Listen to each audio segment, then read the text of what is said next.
I don't know if I have the storyline right or the depiction, but for today, here's the story.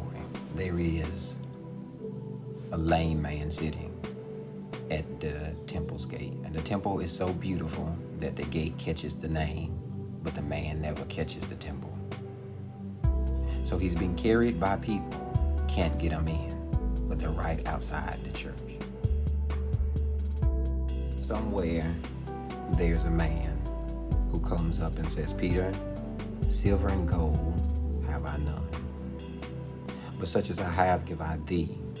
And he says it to them, but the crippled man gets up. What is it that's holding you, has held you hostage for ye of what could be your breakthrough of walking into the most beautiful season of your life? And because they're spiritual, it's holding you on the outside, begging for something that you should be walking into. He beholds them. To behold is to obtain, but to restrain. It is to have captive, but to not really have possession. Where many people are connected to people, be it a relationship of employment, be it something that you have just on the brink of, but you don't have ownership. It's not possessively yours. You can't really claim it to be your dream house because you're still renting it. You can't really claim it to be fully your car because you're still paying on it. I'm talking about you connected to the right man, but he has connection to a wife. You are apprehensive of what God is not able to do, but hasn't done through you just yet. You are beholding it. So somewhere we're asking people who's walking into the temple to help alms. Now I need to know what alms mean, because if alms is money, they're walking into the temple and the temple's already beautiful. What are you walking into that you are unprepared for because it costs you something that's way bigger than you?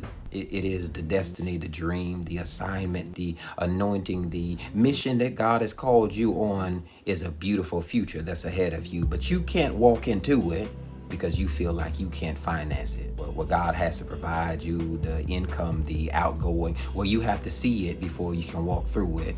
And they're asking for alms. If alms is not related to tangible terms, but related to the lack of limbs, is that the man is confused. Where he's in a place where he's born crippled, and it says nothing about his arms. I can't hear nobody. We're not talking about his limbs, we're talking about his arms. Where is it that you are incapable and people are incapable of understanding how you're crippled? Where you're born in it, been in it for so long, that people start to doubt you in how it is that you want to describe your story. You want to tell your testimony. You're trying to get them to see everything that you're going through, and they're throwing stuff at you that ain't got nothing to do with you. Where I'm asking for a healing in my legs, and you focused on my arms. He's standing outside the temple asking for alms. Somewhere in depiction, Peter, John, and the crippled man are all together. It says that he behold them and they're beholding him.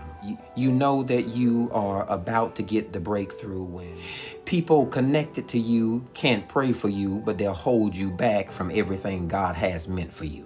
You right on the verge of it, but everybody is doubting you before you can even get it out of your mouth. You right on the edge of it, and it seems like every time you want to talk about it, all they want to do is change the topic. They tell you about your credit before you even get to tell them that you done went through that repair process. I'm talking about you just got the job and can't even buy the clothes for the interview before they talking about something that holds you back. You know you're connected to the blessing on the other side of beautiful when people who've experienced it know it can be greater, but won't let you through to it because they don't want to see you in a beautiful place. I'm talking to somebody today who finds themselves in an Acts chapter 3 situation. God, everybody around me seems to come to want to support me, but all they do is hold me back. Where you're on the verge of the greatest idea you've ever had, and can't get no support for it. You talking about planning the wedding. You got the reception in mind, and it seems like everybody else is keeping you, holding you. They're hindering you to stay in this place of being behind them, but behind in the date, behind in the order, but behind in the portrayal of what you're trying to express to be the beauty that is your future. Talking to somebody today who finds themselves in a bright place where you show up with sunglasses and they want to tell you it's not that bright in here. That you have no idea what my future looks like to me. I'm on the verge of something beautiful. You can't hold me where God has helped me to come to. There's a narrative switch here because we read from the Geneva version, but it seems like some random man who is not with them but knows of them. He's not connected to the relationship or discernment of being an apostle, but he knows Jesus of Nazareth. I'm talking to somebody where you on the outside, but you know God who's on the inside. You plugged into the real connect, your real source, the real plug got you plugged all the way in, and they're trying to tell you that you not saved enough. You ain't go through the right channels. But see, when you know the one who missioned and called you, who created you to be from the time of destiny beginning, that he would mission you, make you, send you on the way so you can help somebody stuck by the gate today. Whoever it is comes along and hears them begging for alms. I don't know if he understands that the man is crippled and don't need alms. I don't know if he understands that they're right outside the temple and everything that they need is walking through the door, but they can't seem to get through. I'm not sure if this is a hold up in their mind, in their spirit. I don't know if this is them holding him or the man holding them. I'm not sure what example of instance do the man walk up on them, but I know somebody walks up on them.